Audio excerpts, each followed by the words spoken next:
Sa iba pang balita, pinakamaraming enrollees para sa SPKP o yung Summer Pre-Kinder Program ang naitala sa lalawigan ng Abra. Patuloy ang proyektong ito na inilunsad ng mga miyembro ng Iglesia ni Cristo na may layuning makatulong sa ating mga kababayang Pilipino. Nagbabalik sa report si Roger Vargas.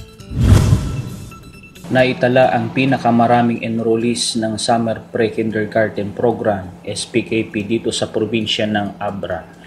Ang SPKP ay proyekto ng Iglesia ni Cristo sa ilalim ng New Era University. Ang layunin ng programang ito ay para makatulong sa mga kababayan nating may anak na 4 na taong gulang pataas bilang paghahanda sa susunod na pasukan. 220 ang nag-enroll mula sa 20 iba't ibang lugar at mga bayan dito sa probinsya ng Abra.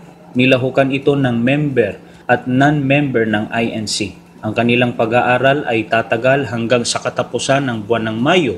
Tatanggap ng certificate galing sa New Era University ang mga batang magtatapos. Laging pasasalamat naman ng mga magulang ng mga batang nagsisipag-aral sa SPKP dahil malaki ang maitutulong nito sa kanilang mga anak. Nagagalak naman ang mga voluntary teachers at para-teachers sapagkat sila'y nakakatulong sa ating mga kababayan. Mula dito sa probinsya ng Abra, Roger Vargas, Eagle News.